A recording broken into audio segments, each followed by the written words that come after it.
Yeah, are we in? I think so. Good. Okay. All right, well, thank you for having me. Thanks for coming. Everyone, this is Christy Eisen. We're actually at Float Baby, and she was nice enough to invite us to talk about poop. She was nice enough to come and talk about poop. Actually, I saw the topic, and I was like, oh, not poop. Poop again. Poop again. Poop every day. I know. Lots of babies. It turns out all they do is poop, and no one stresses out more about poop than baby mamas. Baby mamas. Dads don't seem to care much, I'll be honest. I've never had dads like call me up about their baby's poop, but moms, I think, worry about poop all the time. And so she asked me to talk about poop, and I said, okay, I would come talk about poop, and then we'll save it, and that way, for my patients, you can go back and look at it. And so when you asked me that question about poop, I'm like, here we have this Facebook Live, and you can go look at the poop questions. So thanks for having me. And then we have several moms with all their baby boys. Boys galore. They were born- Obviously, the boys have pooping issues. You know, there's a long story about boys in general having more medical issues. Really? But I'll save that. That's another day. Another day. But in general, yeah, boys tend to give their moms more of a run for the money than girls, is my theory. So anyway, so thanks for having me. So I'll talk a tiny bit about poop, and then, I think I'll just answer, the questions that you have, because everyone always has specific questions. So the one thing I was telling the group before we started was that there's no such thing as a stupid question about poop or anything else, but there are interesting times to ask this question. So 3 a.m. is probably not a great time to ask about green poop. So for most of us, we're trying to sleep, but you're wide awake at 3 in the morning. Yep. And so sometimes I get a message that comes through our little HIPAA secure texting app. And it's a picture of green poop, but it's 3 in the morning, and it's really hard to fall asleep after you just see a diaper of green poop. So I try to now tell my patients 3 a.m. is the wrong time to tell me about the poop, unless you're seeing something horrible. Right. There are a few things that aren't normal in poop, so I think those are the most important things to discuss, because here's the biggest takeaway. Almost all of it's normal. So, when people tell me about the poop and all sort of stuff, I'm like, okay, that's great. I guess that's how the poop's going for you, but in general, most baby poop, regardless of how it looks or the consistency and all that stuff, is actually pretty normal. And so the good big takeaway is, in general, you can probably just worry less about it. There are a few times when we do want you to worry. So as you all know, or you remember, when poop first happened, what did it look like? Tar, right? It was like that black meconium, and that lasts several days. And then if you had, many of you might have breastfed, and so when you start breastfeeding babies, a lot of times they're dehydrated at the beginning, so they're not pooping very much because you just have colostrums, they're not getting much milk yet. And so parents are at the office and they're upset because they're not really pooping. I'm like, well, that means your milk's not in, and we have to get the milk going so that then the baby will start pooping. And pooping and peeing is that sign that your baby is actually getting enough of the breast milk, enough nutrients, and then of course weighing the baby. So the first stage is we get the meconium, and once we've done the meconium, we've moved on to typically, classically, breastfed babies have the yellow CD poops. So did everyone have yellow CD poop? Pretty much. And then something happens later, and suddenly it just starts changing, and I think that's when everyone starts saying, oh my gosh, are they pooping too much? Are they pooping too little? Why is it orange? Why is it a different color? So in general, everyone's different, and their stooling habits are different. My own personal preference with patients is that we have regular stools and that your baby's pooping at least once a day. I mean, that to me would be kind of an ideal scenario. I find the babies who go 3, 4, 5 days between poops, especially if they're breastfed, sometimes there's constipation issues. Now, from a constipation standpoint, because it's super frequent, especially once you start solids, which a lot of you, because all these babies, by the way, here look like they're about 2 to 4 months old, in that range somewhere, so they haven't started solids. But once you start solids, then that's when the poop really, really, really starts to change, and that's when parents, at least my experience, freak out a little bit more. It's like, whoa, why is it orange, and why is it red, and why is it chunky, and all these things. It didn't look like that before. So in general, yellow and CD when you first start, and then once you start solids, it changes. And then the other group of infants that have different looking poop are the ones who are formula fed. And so formula fed babies, they usually don't have yellow CD stools. Their stools can be, greenish and a little bit orangish, and I mean, these different kind of colors. They might be yellow, they might not. They have a little bit more consistency to them. Maybe they have like one bigger poop a day, whereas breastfed infants might have several poops, along the way. Are any of y'all familiar with what type of stool in your head at least would be an abnormal poop, where you're like, at least in a red flag, your mama red flag goes off and you're like, that can't be normal. Anyone? Yeah, the color, green or mucus. Mucus. Okay, so mucus is probably the number one thing. So the green, it just depends. So a lot of times, if they're teething, or because when you're teething, you're drooling, you're swallowing a lot of stuff. Sometimes the poop changes a little bit. If it's frothy green or that bright green in their breastfed babies, sometimes that means they're getting too much of the fore milk and not enough of the fat. So that's sometimes how we tell the fore milk, hind milk imbalance, is the mom says, oh, he's got these bright green, frothy kind of stools. And usually that baby, because they're not getting as much fat, maybe might not be gaining as much weight as we want them to. And so those babies, we really work on making sure they express the breast completely and give them the end of the milk and not just the beginning. So if they go to the breast for only 10 minutes and don't empty the breast and then go to the next one, the baby's just getting fore milk both times. And so you really do want to fully empty one breast. So the green itself, harmless though. So the actual color, it's more of a clue for us to say, maybe this kiddo is teething or drooling a lot. Maybe this kiddo is one who's just getting a lot of fore milk, not enough hind milk. What about another color or consistency that makes you? Well, on the color, what about the rapid color change? Like, if it goes from yellowish orange to green in like one, just don't worry about that. Yeah, I'm kind of in general, look for the overall trends. Okay. So like if your baby has one change, but you're like, but my baby's happy and my baby doesn't have fever and my baby's belly doesn't seem to hurt and he otherwise looks fine, then your little mama antenna, I call it, usually is like, yeah, the poop was different, but kind of carry on, and that's usually fine. And so that happens. Sometimes they'll even have a little bit of a stringiness in their poop that, which gets mistaken a bit for mucus.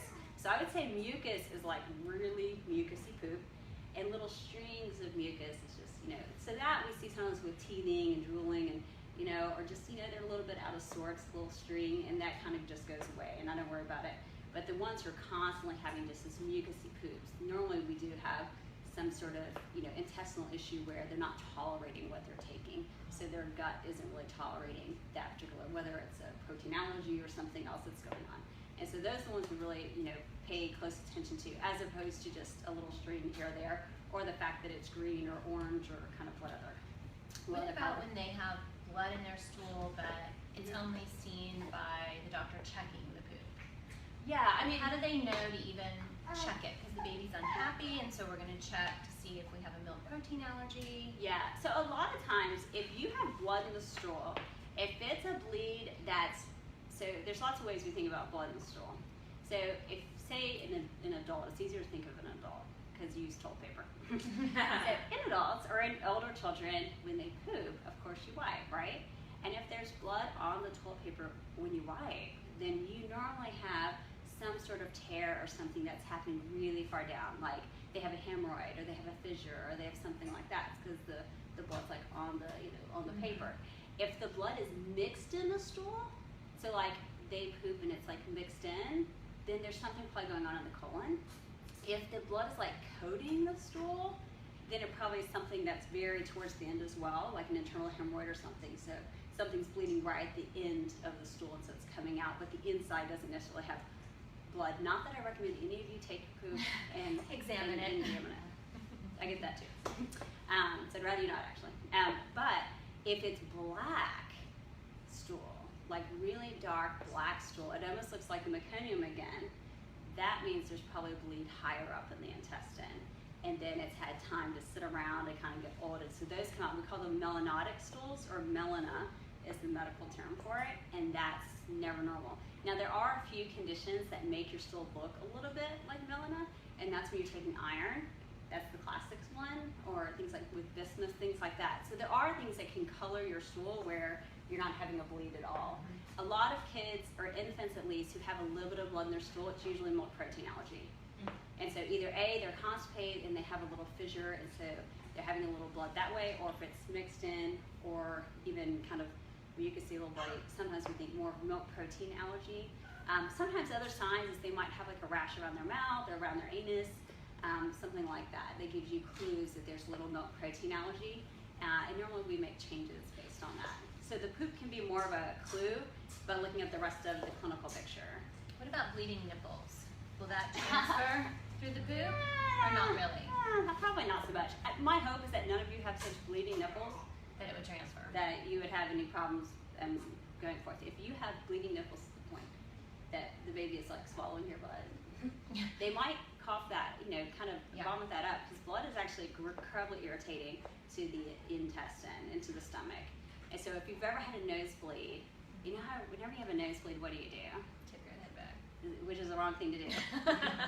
So everyone tips their head back and does this whole thing. The blood drips down the throat, and then they feel terrible about 10 minutes later. It's because blood's super irritating to your stomach. You're actually supposed to lean forward, let the blood come this way if it's going to go anywhere. And so to the same end, of course, if they swallowed some sort of blood, it's very actually irritating. And so they usually will throw that right back up. Okay. What about sticky poops? Occasional super sticky. Nah, I'd go with it. When they're sticky, it seems like, so we get constipation questions in here all the time. My baby's constipated. What does that mean? Yeah. Does it mean your baby can't poop, it's hard poop, it's sticky poop, and Well, it's right. a range? That's probably the bigger question. Is constipation? The problem with constipation is you can go every single day and be constipated, and I think that's the biggest misnomer about constipation. Constipation is when it actually is difficult to poop. They come out as hard, straining pellets. So, and normally they're going less than once a day. But I've had patients who they say their child goes once a day, and I can tell you they're completely constipated. And so as your child gets older, you won't deal with this when they're a newborn, but as they get older, which is soon, because it turns out they'll be in college next week. Yes. Trust us on this. Yes, they will. And you'd be like, I read this lecture about constipation. The problem with constipation is we start to see it really early by toddler years. So for me, like if they have really good bowel habits being an infant and going into the toddler years to where they're really regular, they just, no big deal, they kind of go. I find potty training those kids in their little elementary years to be kind of easy from a stooling situation. The ones who are like constipated from go, where the moms are always having to do like a glycerin suppository or rectal temp to stimulate the anus, or that windy thing y'all heard of, which they did not have. I have a disclaimer, I have 4 kids. They did not have the windy or the nose Frito when mine were little, thank goodness, because part of me, I don't know if I can handle it, but so those types of devices, the problem with them is that they work because they cause anal stimulation, and so it might stimulate the infant to have a bowel movement, but the problem is that chronic use of them, it's like they rely on them, just like if you rely on anything chronically. And so that in itself, I think, sets up some kind of bad habits, where it's better to, I always feel like constipationism is better to tackle from above, meaning change the diet, probiotics, make sure you have prebiotics in your diet, Miralax if we have to, prunes, all these things that fibrous foods, etc., especially as they get a little older, instead of always going from the rectal route, because I think that sets up some bad, plus it's a little PTSD as they get older. Once they can remember it, they're not happy at all about it. But sticky, like hard to push out, because that's what we do hear about sticky poo, is that my baby's pushing, and it's just like there's no cutoff because it's sticking, and sometimes they have to help kind of clean up and get that out. Yeah. So I think if you're I having forgot about sticky poop too. Yeah, I mean, and the thing with constipation is if your baby is straining and doing all those things, like you really do kind of want to take care of it. And sometimes the sticky poop just happens once and never happens again. You're like, oh, well, it's just a little different. Sometimes it has something to do with what you ate. It's not even what you ate yesterday, but days before. So the transit time. Yeah, what is that travel time? It varies. If you swallow a coin, we normally tell you to look for it around 72 hours later. So now, if you eat corn, man, that stuff just goes straight through. So I think that transit of corn is it's really quick. Yeah. But the coin trick, at least in the toddler populations, is pretty quick. But going back to the constipation, the reason I think you don't want this constipated toddler is what happens over time is that once you're constipated enough, if you can imagine, you have your small intestine, your stomach goes to small intestine, it goes to your large intestine, and then it goes out to the rectum, right? So your big colon goes to the rectum, and then you have your anal sphincter. And your anal sphincter is a tight sphincter. because don't you think that's a good idea? It's a one-way valve. We only want things going out, and we don't want leaking and all those sorts of things. Well, what happens is when toddlers and young people start to get constipated, a lot of times they're maybe in the throes of potty training. They never had good bowel habits to begin with. They start withholding because it starts to hurt. And the next thing you know is you have a kiddo who like hides and doesn't want to go poop and will hold it and hold it and hold it, and the rectum dilates and dilates and dilates. And so what happens is your body and the nerve fibers and sensors, they all get used to it being dilated. So they don't really have the urge to go. So here you are thinking you are so backed up, how come you don't go? So they'll get so constipated that they start getting leakage, or they'll start having leakage going around it. So then they'll even start soiling themselves. See, in elementary school, we see this where they'll have accidents around it. And the parents will come in and I'll say, I can guarantee you, I know you think they have a diarrhea problem, but they're constipated. And so we can either prove by x-ray or we can give them a bunch of stuff to get them to go. And so we normally can palpate stool at that point. Like we can actually feel little pellets when you push the little, especially little skinnier kids, you can feel it. And so, but what happens is that parents will then be really good about using fiber gummies and getting them to go and probiotics and staying on top of it. And they get them to go 1 or 2 times that looks normal and they go, oh, our work is done here. And you're like, I don't know, what turns out, they spent the last 6 months dilating this rectum. So now it's still dilated. And so even though you think your job is done, it's gonna take time for that rectum to come back to a smaller size so that as soon as stool enters the rectum, you sense the urge to go. So the reason adults are constipated is because we go to work. Because when we have that urge to go, like our brain says, oh, there's something there, you should go. You're on a conference call and you're in a meeting and the little kids in class or in school, and a lot of kids are embarrassed and don't want to go poop at school, all these things. And so in a sense, we kind of start making this problem worse. So I feel like for a lot of those kids, when you ask the parents, they all said they were constipated as infants. Like they just never had good stooling habits to begin with. And so it's important, I think, even from this age, to try to really promote those really healthy habits. What about probiotics? Do any of y'all take probiotics or? Yeah. Yes, and what questions? And do y'all understand the difference between prebiotics and probiotics? No. And can you sprinkle in the prenatal vitamin and why we're taking them after pregnancy also? Yeah. Well, prenatals, well, if you have to choose one vitamin, prenatal vitamins are a great vitamin. Now, here's the thing, like in your breast milk, you're not actually transferring nearly as much as you think when it comes to nutrients. I mean, you're transferring great stuff, but you're not transferring vitamin D in very high amounts at all, and iron. And even cow's milk later is not fortified with iron, and it's not coming through cow's milk either. That's why little kids who drink too much cow's milk get iron deficient.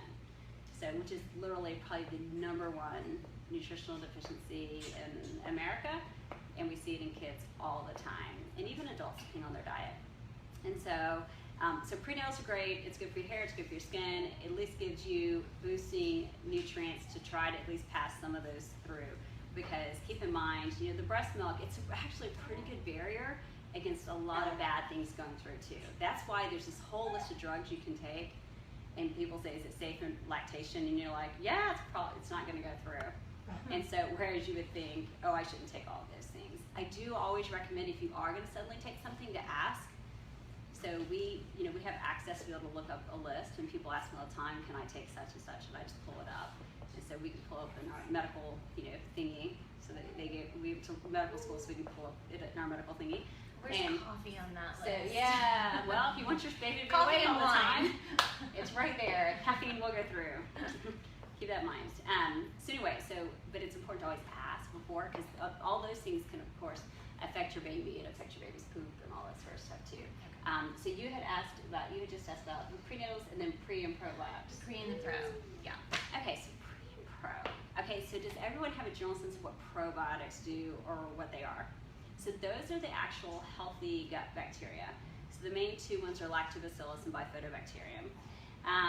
So what happens when a baby's born is they come out into the world only, as I explained once to my daughter's class, 1 of 2 ways. And then they were like, no, there's not a third way. It's just 2 ways. And so creative. Right. They thought about it for a long time. They really wanted a third exit. There's no third exit.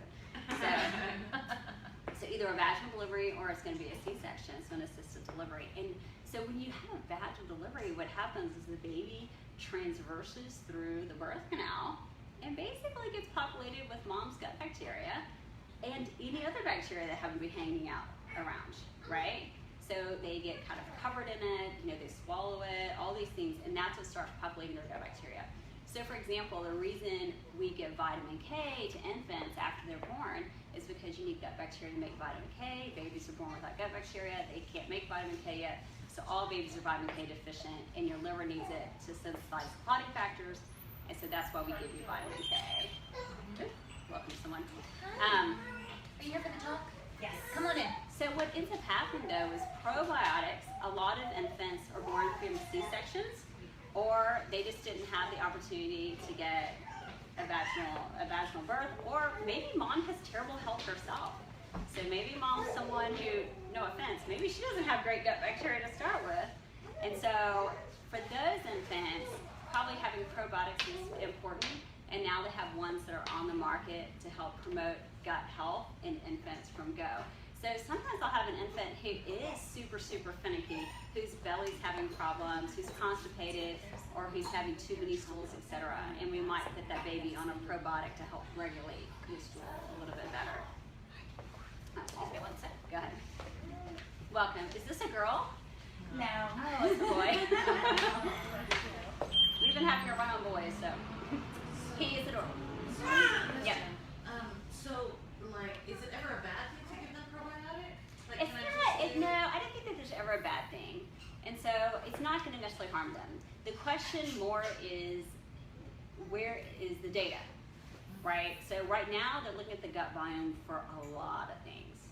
So when we think about like the trend that's happened in medicine is, I mean, if you've really paid attention, the rates of almost everything have gone up, right? So the rates of, say we take a topic, ADHD, or mental health, or colon cancer, or most cancers, anything you can think of, the rates have gone up, right? And so one thing that a lot of researchers are looking at is how the gut biome makes a difference. Because the one other huge advance we had in medicine was what? So do you remember what the biggest antibiotics? So years and years ago, the gut flora of people looks different. And we've really kind of changed it a lot because of appropriate and inappropriate use of antibiotics. Not a day goes by that I don't get some sort of message saying, oh, can I have Moxilin for this? I'm like, so here's the problem. I think a lot of people think it's a quick fix, but unfortunately it's kind of a long-term health problem because you do destroy the healthy and normal balance of the gut bacteria, and that's why you see more yeast infections, or you have more other problems with diarrhea, or all these things when you take antibiotics. And so the judicious use, which means the careful and selective use of antibiotics, is really important. So infants, I mean, a lot of things are viral, and so we find, at least in my practice, that because we don't overuse antibiotics, if someone needs one, they take it because they're really compliant. They're like, hey, we really need to use this amoxicillin, and this is why, and that's important. But especially in the infants who end up getting antibiotics, I definitely like them to end up on a probiotic. Now, so what it basically does, or the hope is that it does, is it restores like the natural balance of the good guys versus the bad guys, because the bad guys are really bad guys, like Pseudomonas and too much of the bad E. coli and Enterococcus and all these bacteria that if they got into your bloodstream, you get super quick, super fast, super quick. Now, the question in the medical literature is, well, has it made a change or has it made a difference for like ear infections or fever or diarrhea and all these things? And that's where the data is still kind of being panned out. I mean, some studies have said, hey, it looks like it definitely improves the gut flora and the stool pH and all these things, and so probiotics are good. And then other groups are saying, okay, but wait, are we seeing any difference yet in fever, diarrhea, infections and all this sort of stuff? And it's like, maybe you won't see that difference now, but I think the bigger question will be, well, what's the long-term benefit? So would it be better in general for your whole life that you have healthy bacteria in your gut as opposed to unhealthy? And I think the answer to that question ultimately would be absolutely. And so from a young age, if they've been on antibiotics, they were C-section, then we normally go ahead and encourage a probiotic. Or if mom's health really wasn't great, kind of going into the whole thing, or she got antibiotics. or she ends up on them. Yeah, so like, Startle. so like It's I not fun. started taking a probiotic because I got like mastitis at day 10. Yeah. It resolved, but then like I stayed on it and they told me to put him on it. So now 3 months, Mhm. keep him on it or Yeah, I mean, I would say 6 months minimum. okay. Yeah, I mean, I think one course of antibiotics wipes you out for quite a good time. That was intense. It's impressive. I mean, the data's really clear. Small And amounts of these- antibiotics. And I should stay on it too. Yeah, I would. Okay. Yeah, and so I normally recommend at least 6 months. And then, but if the baby's doing well, I mean, we have some patients who are still on them and they have their toddlers on them. Some of those families, knock on wood, swear their kids never get sick. And he And I have no smiles. idea if it's related or not. And I say, well, it's not hurting him. And I think that's where we are with the data right now is definitely doesn't seem harmful, maybe beneficial, kind of carry on. I definitely would do it if the baby had antibiotics. So then which one? Like I just, you know, he had been taking like grape water, mommy's bliss, so I got their probiotic. Right. And then I had one that, you know, I was C-section, so I ordered whatever off Amazon. What should Right. we look for when we buy it? Well, I mean, I think what you're looking for is one, I prefer the ones that are refrigerated. Okay. Although, you know, going back to the data, like, you know, some companies will say the data says they don't have to be refrigerated, or they do. I mean, the idea is for maximum potency. These are live little cultures, right? You refrigerate your yogurt, your keeper. So refrigerated, usually only ones made in a good manufacturing practices facility. So they actually have a lot of guidelines as to how they manipulate what they're using. And so they're called GMP facilities. And so that's super important. None of these are FDA regulated, and none of them are FDA necessarily approved because they're not medicines, they're, you know, because they're little bacteria. So that part doesn't help you. And so I normally tell you to ask your provider. I have a preference that we use, but you know, every provider might be different. And there are some very good ones out on the market. But you're really looking for a refrigerated, made in a GMP facility, definitely not made in China, you know. And so those are three Is good there a things. brand that you had good ones with? So I like Claire Labs, and that's what I use in the office. I warn Claire pe- Labs? Claire, yeah. I do warn patients that if they order from Amazon a probiotic that's supposed to be refrigerated and it comes not refrigerated, they really should send it to you cold. So just in general, things are supposed to be refrigerated or supposed to come refrigerated so anyway. Well, you could probably find it at Whole Foods or any other grocery You usually can find it from a medical provider's office. It's a professional grade, and I feel like you can find it from Amazon. Just make sure when it comes, it's like refrigerated. So that's a very good one. There's one now called In Vivo, and that one seems to help, We have especially with Facebook every day. yeah. There. Yeah, that one actually, you know, their data is suggesting for the babies who poop way too frequently, and so it's a particular strain of Bifidobacterium, et cetera, and that those who poop all the time to help regulate that a little bit. And so their whole idea is that one of the gut bacteria that they're using is one that used to be in our systems 100 years ago and got lost through all the antibiotic use, et cetera. So when you say poop too much or poop too many times, what does that mean? Like 10 times a day. Like they just constantly, it's like every time they eat. Well, which is kind of interesting because some like animals are classic for having a gastrocolic reflex. So technically, animals, for example, will eat, and then what do? You put the dog out. That's because within 30 minutes they normally poop. Some infants do that too, you know? And so if they're poop otherwise and they're perfectly content and having no issues with it, and it's not super smelly or anything else, then I'm like, well, he's just having his normal carry on. That's okay. It's still okay. What Yes. if they're, like, I'm noticing his poop is starting to smell. Yes, well, how old is he? 2 months. Yes. So sometimes smell, you know, it's like all things baby. It's all nice and rosy for a little while, right? Like they're cute and they have that baby smell and they smell so cute. And it's kind of like kids as they get older and suddenly they have body odor and you're like, well, this isn't as fun. Especially boys. Yeah, as it was before, you know? So the same thing happens with poop, is that at first there's not really much of a smell to it. You're like, this isn't so bad. And then as they get a little bit older, and they start teething, and then especially once they start taking solids, or if you're changing between formula and breast milk and this, or what's in your diet, etc., it might start to have a bit of a smell. It should never really smell like probably horrible, foul, and have a ton of mucus in it. That would be like an abnormal poop, because and then or bloody, etc. Because they can get viral infections, etc. Diarrhea in and of itself, like especially at this age, should be evaluated, etc. But a little smell to it. Just you're losing the rosy part of the relationship. Yeah. Welcome to motherhood. Yay. Yay. Yay. Parenthood. Yay. Sorry to backtrack a little bit. So would you be perfectly happy for someone to just keep their baby on probiotics? Yeah, Do you I like don't think all people, dad, mom, baby, they could all be on Yeah, sure. probiotics? Yeah, sure. It could potentially help, but it Yeah. doesn't. Yeah, I don't think there's no harm. They haven't been able to show really harm, and I think that that's fine. So we use them a lot if babies are super constipated all the time, and a lot of times that helps. If they're having too many boobs, it just, for whatever reason, seems to help. Having a healthy gut bacteria and getting it a little bit balanced seems to help with stooling in general. And so we have some kids who are a little bit older, who are toddlers, who are constipated all the time, and putting them on a good probiotic seems to really help. And so things that are helpful, I would say, fine, do those things. Things that aren't helpful, I recommend people stop doing. And that would be most medicines you're taking, right? So it turns out we can just keep treating things with Band-Aids and all these things, but when you never get to the root source of the problem, right? So the idea of things like probiotics is trying to get back to the root source of problems, as opposed to regular medicines or over-the-counter remedies that are kind of Band-Aids for them. So like the glycerin suppository is a Band-Aid, right? So it's helping the constipation part, but it's not really doing anything to the underlying reason you're constipated to begin with. And that's where you go back to the root cause. And that's why diet plays such a big role too. So prebiotics, so I like to think of probiotics as the actual seeds, right? That's the one way of thinking of it. Prebiotics are like the actual fertilizer and stuff.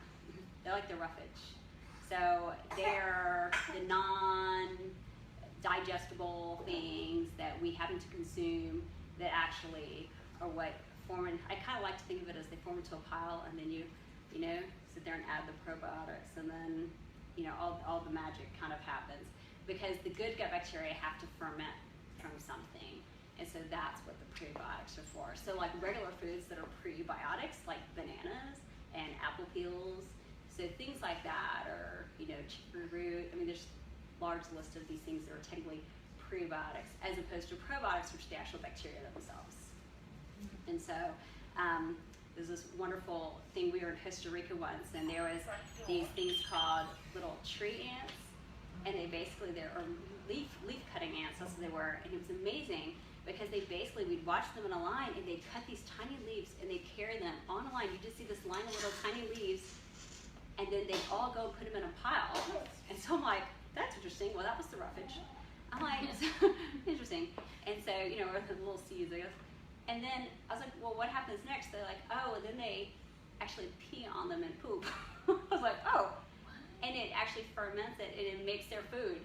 I was like, oh, interesting. Who knew? Who knew? And so, but it always reminds me of the pre and the probiotic. There you go. Really, it's kind of the same, kind of the same thing. Those little guys are important, and I think they can definitely help you. The data so far doesn't suggest that they're harmful, which is probably the most important thing always is do no harm, and then after that we look for things that are helpful. Definitely. So, just a question. So do they sell them in like packs, I guess? Because I guess for the probiotic, if there's a prebiotic, you want to make sure that they kind of combine. Because if you take a probiotic, So it's interesting. A lot of the formulas, like if your baby is formula fed, they've now put probiotics in them. So you'll see that where it says that on the formulas. And then of course once you're eating solids, like you're providing that anyway. But they do offer where you can get in powder form, like prebiotics, and powder form probiotics. So those are out there and on the market. And so as kids get older, man, I'm a huge fan of eating your nutrients and relying less on having to take a pill and much more on having this very colorful, healthy plate from go. And if you literally, you'll have to go back, we had a lecture on nutrition, but if you literally start with a colorful plate from the moment your child starts solids, which is why I'm not a fan of sweet potatoes being the first thing on the menu, which is the staple of the American diet apparently for infants, is everyone gives them a sweet potato or crushes up sweet potatoes. But in Bananas. general, there's so many other things, and being as adventurous and broad as you can when they're little, safely. So then by the time they're toddlers, they can go to a nice restaurant with you, and you have this colorful plate, and they pick off your plate. That's really your goal. I always say, those kids who'll go eat at a sushi restaurant and sit down and eat, those usually have a good broad palate. Those who have to eat chicken tenders every time you go to a restaurant, or pasta with butter. Even at nice restaurants, they give them pasta with butter. You're missing out on some of the nutrients. And so some of those kids, we have to put them on a good multivitamin and a probiotic and everything. So this only pertains to me. I have a child who is allergic to every fruit and every vegetable. Makes his throat itch. Oh, interesting. What do I do? Besides give him a vitamin. His plate is yellow all the time. Yellow plate. Potatoes, chicken tenders, fries, like no color. I don't know what to give him. Well, I mean, I don't know. Did it outgrow being allergic to fruits and It vegetables? can, and it depends on if they're truly allergic, meaning they're having. Truly might be the operative word. there. Yeah, I mean, so there's a really big difference. This has nothing to do with poop. So here's a disclaimer: it's nothing to do with poop. There's a huge difference between being intolerant of something, being sensitive to something, and being allergic to something. Okay. And they're mediated by different immune kind of things. And so we think of classic IgE mediated anaphylaxis. So if someone says, I'm allergic to peanuts, in my head, It's game over. you have an Maybe one. EpiPen. Yeah. You should always have an EpiPen. I don't care if you had once to peanuts. You should keep that EpiPen because it's really hard. They do immune tolerance now against peanuts, but unless you've had it, you will continue being allergic to peanuts, and it could only get worse. So that's like IgE. People can be sensitive. Now the throat thing, I mean, it sounds like an esophagitis, kind of like an eosinophilic esophagitis. I'll tell you about later. They're taking us off the path. Yeah, Here. Sorry guys. But, I mean, so that is very different. That is a little bit different, but can be IgE mediated. And then sensitivity is just like people say, gluten doesn't work with me. Like I had the antibody test, I don't have it, but man, I eat bread and it's not my friend, or something, or I eat a certain thing or wheat, and it doesn't work for them. And so sensitivity is a bit different. Most teenagers, their allergy almost always is selective. Yes. Right. So back to the poop track. Yes. The question that we get a lot in here about boys is the grunting. Boys grunt. Boys Yeah. are grunty. Why are they grunting all the time? They're pooping. Every time they poop, they grunt, grunt, grunt, grunt, grunt, grunt. Does your daughter, She grunts all the time. And she looks so cute when she does it too, but she doesn't seem in pain, but it's just she's very Yeah. vocal, and we're like, oh, we know what you're about to do. I think that's okay. I think Yeah. I think that in general, when your babies make noises, like for example, I have a newborn in the office, and the baby's having what can only be described as a hissy fit. Mm-hmm. And I have two parents who are like, I don't know how to make this Go stop. away. And then like, I just kind of talk to the baby and fold their arms together, and they stop. And because their startle is so strong, that the parents don't realize yet that they're having a hissy fit because they're startling themselves. So once you restrict their arms, and all you do is restrict their arms and pick them up, they're quite content. And then what happens is then they start making coos and vocalizations and grunting and noises and stuff. And yeah, they're basically having a bowel movement. But as long as they're not straining, crying, and then they're producing these hard pellets, they're not constipated, but they're actually just giving you their own vocal cues that I'm having a poop. So prepare for smelliness ahead, but it's never usually like abnormal. Okay. Yeah, adult men probably grunt too. Maybe they're practicing. What about the difference between farting and pooping? Like if they're an okay pooper, but like they seem upset every time they fart. Yeah, so here's the thing. Constipation in general, just as you get older, just or just for yourselves, doesn't normally cause pain. So people say all the time, oh, his tummy hurts, he's constipated. I'm like, well, actually, tummy probably hurts because he has gas that's trapped in between there. Mm-hmm. So all of us have this, the way your intestine works, and if I could draw it, I would, and I'm sure I'll be drawing it backwards because I'm pretty sure the Facebook thing is backwards, but everyone has an ascending colon, and then you have a transverse colon and a descending colon out to the rectum. And so what happens is that, as you eat, all the food stuff gets processed, you have waste material, And so, because it's kind of like a dumpster. And so that waste material is making its way all through that intestine. It's impressively long, but its final journey is it actually has to go up, which is anatomically so bizarre. It has to, go up and then go across and go down. And have you ever had a side stitch where you suddenly bowled over in pain from a side, and you're like, I don't know what that is, but it was like hard to breathe. It's like, and then it just passes. That was gas. Usually that got stuck, making its way around that corner. It was trying to get around your liver, or it was trying to go down around your spleen to get out. It can mimic appendicitis. It's pretty impressive when you get these gas pains. And so for them, they're just getting that gas all the time. And so most babies are super, super, super gassy. I don't care what they eat. Yeah. So, because I get asked that all the time, well, can I change something? Can I change this? I'm like, well, don't eat foods that make you gassy, like broccoli or beans, if it happens to make it for you. I was like, but the problem is babies are sucking, so they're swallowing a bunch of air. They're not very efficient at this whole eating thing anyway. And then, of course, just foods that they get in there, they're gas producing. And so they end up with all this gas. And so they make Mylicon over the counter. Not that this is an ad for Mylicon, but Mylicon, it does make big bubbles, little bubbles. It's incredibly safe, and it helps them tube them out. And so it's very normal to be gassy. But if they're too gassy, that's when things like they get Gripe water, Mylicon. They have things to try and make the gassiness better, because sometimes it can be super uncomfortable. And then they have a normal poop, and you're like, oh, all that discomfort for this normal poop, and it was more of the gas that was unsettling to them. The one thing I would recommend, though, is avoiding dairy. So if you had to choose one food group in your life to get rid of, if you're breastfeeding, it's probably dairy. And doesn't it take 2 weeks It takes a little bit of time, for dairy to clear out of your but system? it's worth your weight in gold It's usually. not like right away.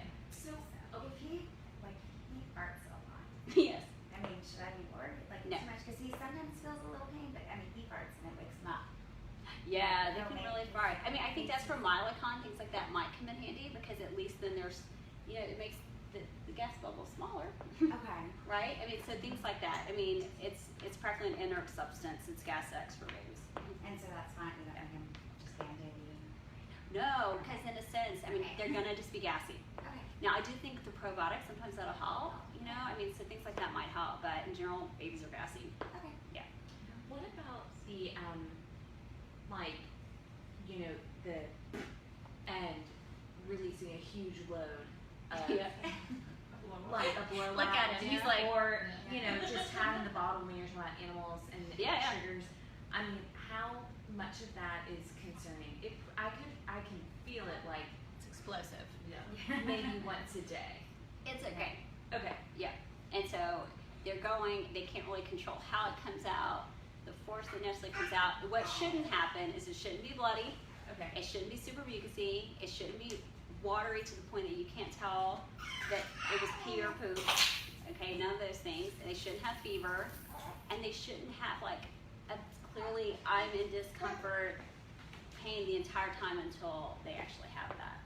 And so those would be signs that you're like, no, his gut's having an issue. But yeah, some babies, they just have bigger poop, and they have one bigger poop once a day, and some babies have 10 smaller poops a day.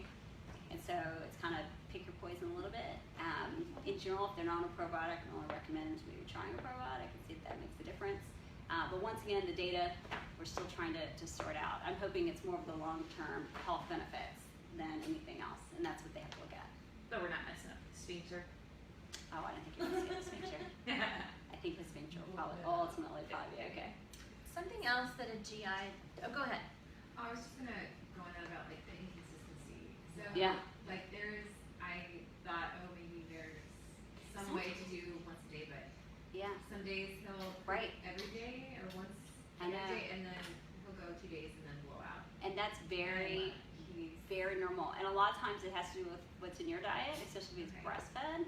And so it's just, you'll see the ebbs and flows. And sometimes you can identify and say, you know what, I had such and such 2 days ago, and every time I have such and such 2 days later or 1 day later, X happens.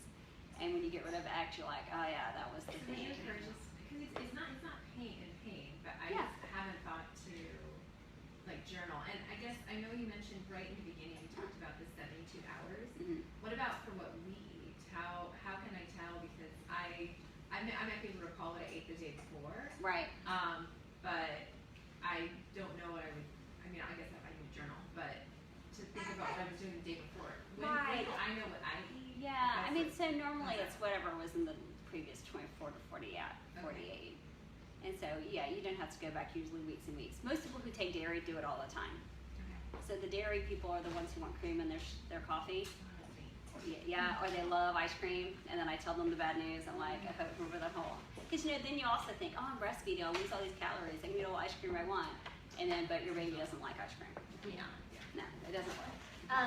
I talked to a GI a couple months ago, and his comment about some of the transition too is that around 3 weeks and under, they just poop like Right. on their own. Right. But at 3 weeks, they have to learn how to start pooping. You know, releasing, relaxing their bottom while pushing with their tummy. Mhm. Is that right for all babies at 3 weeks? And is I mean, there? yeah, so I will say in general, Rome was never built in a day. Like, there are ranges, and so even when we do developmental questionnaires, like it might say 2 months, but it's really from 1 month all the way to 3 months, and so that's about how babies work. I think there's that thing called the Wonder Weeks. Some parents swear by that. Yep. And I'm like, either A, it's placebo and they're putting ideas in your head, so that's why you see it, or that really is happening, so that's great.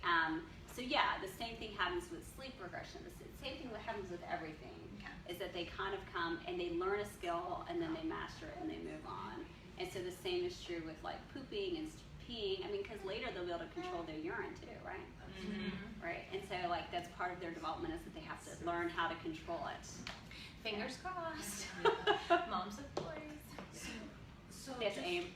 So coming off of her consistency question, like how much consistency does one expect? Like he's generally an everyday or every other day pooper, and last week he went 6 days Without. and he was breastfed, and I didn't change anything that I know of, and in the end of the day we got it all figured out. I mean, but Right. Yeah, like, I mean. is it about the consistency or is it about? Right. Well, I mean, sometimes when it goes too long, I do recommend they see the pediatrician just to make sure there's something that's not keeping them from going. And so if it's been 6 days, normally by then someone has tried a rectal temper. We tried that, yeah. Right. And so you've already kind of tried those things. And so depending on if that was a one and done and never had a problem again and is pretty consistent otherwise, you're like, okay, like it was a fluke. But if it keeps happening all the time, then I think it is worth looking more into the diet, probiotics, trying other things, because really promoting that normal, regular, pretty in general consistent, it's kind of like things, they're never polar, it's never like always or never. Somewhere in the middle, but you want to kind of aim closer towards it's pretty regular. Yeah. Yeah, as opposed to, we could go 2 weeks and Yeah. I have no idea what's going on. Because Yeah. word on the street is breastfed babies can go 10 days. I think 10 days is a long time, Yeah. personally. I wouldn't want them, personally, I wouldn't want them to go 10 days in between every single stool. I think those babies, I'd probably at least try something like a probiotic and try to encourage them to go pretty a little bit more regularly. Yeah, and so no need to wait 10 days. Because once again, you don't want them as a toddler going every 10 days, right? I mean, you really want to just them to relax. Just go already. And for the dairy, is it just, for dairy, it's lactose that we're worried, so like any nut replacements? Sometimes it's milk protein stuff, sometimes it's lactose. Lactose in general, most babies are lactose intolerant. Having said that, most formulas are lactose, some sort of lactose based or milk derived. And many tolerate just fine, but breastfed infants who moms eat a lot of dairy, it seems the trend is they usually have more problems. If they don't, I'm like, live it up. You eat all the ice cream you want, but it's almost never the case. That's right.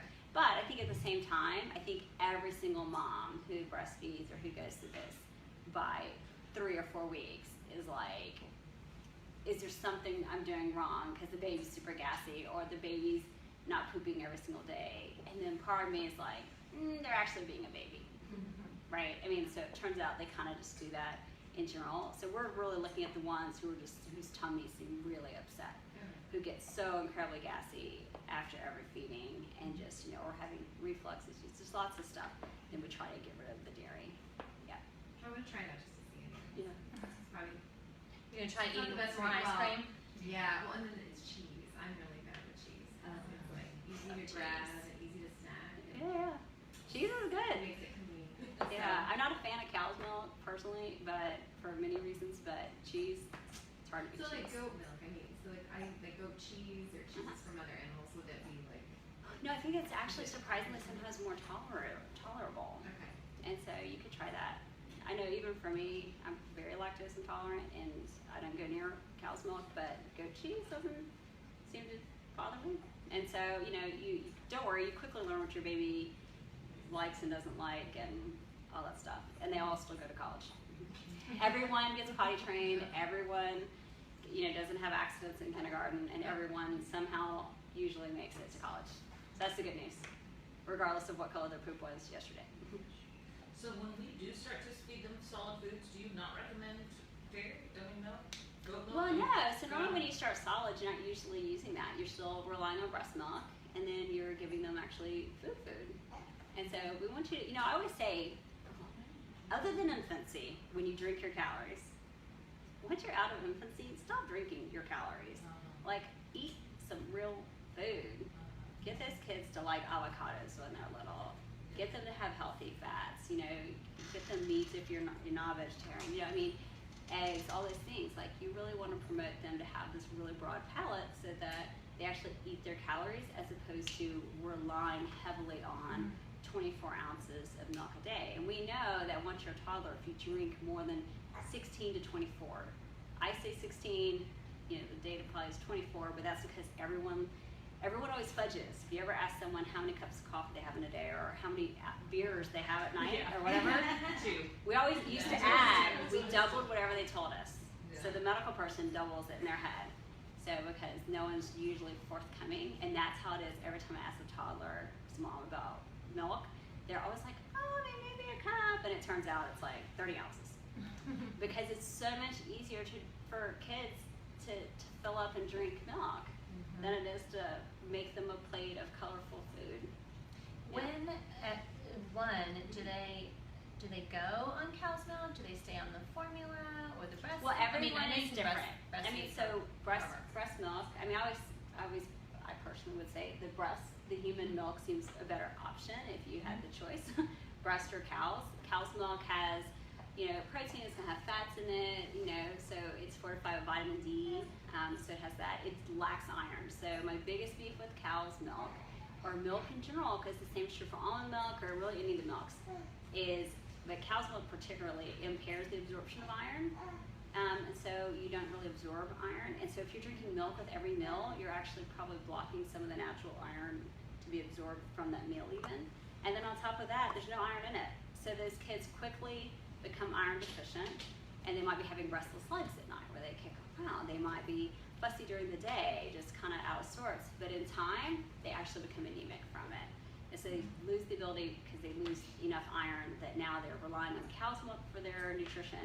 They're not eating a healthy blended diet, plus you're drinking all that milk with their meal anyway. And then we have, a problem later. But I see it all the time. It's probably the most common, because I'm a hematologist, the most common thing people call about is iron deficiency anemia. 100% preventable. So what do you feel about like Floradix or just plant natural? Is it Floradix? What's it called? It's Florida. I thought it was Floradix. It's like an iron supplement, like for plants, and it's like yeah. a little thing that you sip or you push Yeah, on, but see, mine's once- kitchen. Right, so once again, it's kind of a bit of a shame that because we do the diet so poorly in toddler years that we have to rely on this. And so when babies are so soon, in 6 months or some year or so, or maybe a little more, 8 months, we usually check to make sure they're not anemic at 12 months. And normally they're not. It's normally when we repeat later or during that time that they actually become anemic because they were relying on, say they were formula fed and it's fortified with iron, or they had iron fortified cereal, and so their iron stores were high enough, they weren't anemic yet. So you missed it at 12 months. But then what happens is over the next 12 months until the 24-month visit is that their diets they're drinking all this cow's milk. Now that also, sometimes they're constipated when they drink too much cow's milk. If they're lactose intolerant, they're having tons of belly woes, all this sort of stuff from the lactose. And so then, somewhere between that time period, they either come in because they're symptomatic now and they're actually anemic because they really didn't have enough iron in their diet and we couldn't see it the first time because they had enough just to make smaller red blood cells, but enough to at least make them. But now, once you run out, you turn over your red blood cells every 90 days. And so, once you run out of iron, you've got about 3 months until you're no longer a red blood cell making machine, and your that's what carries oxygen around your body. Those kids get tired, they're super fussy, they start eating dirt off the floor, we call it pica, because they're craving iron so much, they start eating non-nutritious foods. So if someone comes in and their complaint is their kids eating stuff off the floor, we immediately check to make sure they're not iron deficient. But you'd be surprised how many kids are iron deficient, but then when we ask them the nutrition history, or we ask the pediatrician who called us about it, like, well, how much are they drinking milk? And they're like, oh, I don't know, let me go ask. And you're like, well, that's your first question, because this is a preventable diagnosis, but it takes education up front to say, hey, we're not supposed to be feeding toddlers 30 ounces a day of cow's milk. So those babies who finish their infancy period, and I don't care if their poops were great or not or what color they were, but they get through infancy and they're not great eaters, those are the problem ones. Those are the ones who are going to be heavy relying on, milk. And so even if it's breast milk, there's not iron in it. It's kind of the same scenario. So that's why getting the solids in and being so adventurous as you can, and understanding the poop's going to change a lot when you get adventurous. And so there might be red things in it, like it might look like guacamole one day. It's gonna start looking different depending on what the baby's eating, et cetera. Just like it might look different depending on what you're eating, and that's okay. But to prevent iron deficiency, I always say we all start at Harvard and then life happens, right? So we want to decline Harvard and say no. Gonna go somewhere else instead. Somewhere else. But good question. All right, other. How about passing probiotics through breast milk? Is that working? Some goes through. So breast milk can have, you pass probiotics through. And so some will definitely go through. It's hard to quantify and say exactly how many. The thing with probiotics and the little gut bacteria is they're on the order of trillions. Okay, so it's kind of amazing. Like you have something in your body that there's trillions of. There's trillions. And so even when we give, say, an adult a probiotic, usually it's like 25 billion units of whatever blends, and for an infant it might be 5 billion or whatever. That's a drop in the bucket compared to the trillions, right, that are in there. And so some will pass through. Yeah. Other questions? This is helpful. Yeah. Yeah. It was helpful for me. Oh, good. Yes. Poopy day. It was really helpful for me. But what did we learn most importantly? You do not have to send me a picture Of of your your poop poopy at diaper 3 at 3 a.m. I just bring it, right? Just bring it. Just bring it. Just put it in your purse. I think the most common picture I get, because we use this HIPAA secure texting app, the most common, bar none, absolutely. Rashes is number 2. Number 1 is a diaper. Okay, well, we'll stop that over here. Picture of a diaper, and 95% of the time, I'm like, it's fine, carry on. It's fine, carry on. And they're like, okay. When I tell people about your practice, I'm like, it's so awesome. You can send her literally a picture of poop, and she will tell you it's okay. So I will stop saying that. Oh yeah. Number 1. Yeah. I need one other question. Yeah. If I notice that the poop is green and frothy, Yeah. it's like maybe twice, 3 times, and Yeah. then it goes away, but it's Right. being yellow and seedy again. Uh-huh. Is that just That's probably more of the fore milk, hind milk imbalance. Usually the green and frothy is they're just had a little bit more fore milk than the actual hind milk. okay? And so when you do start to see that, just remember, make sure to empty the breast. Even if you pump after they feed, and so what you end up saving is more of the hind milk, but giving that back to him.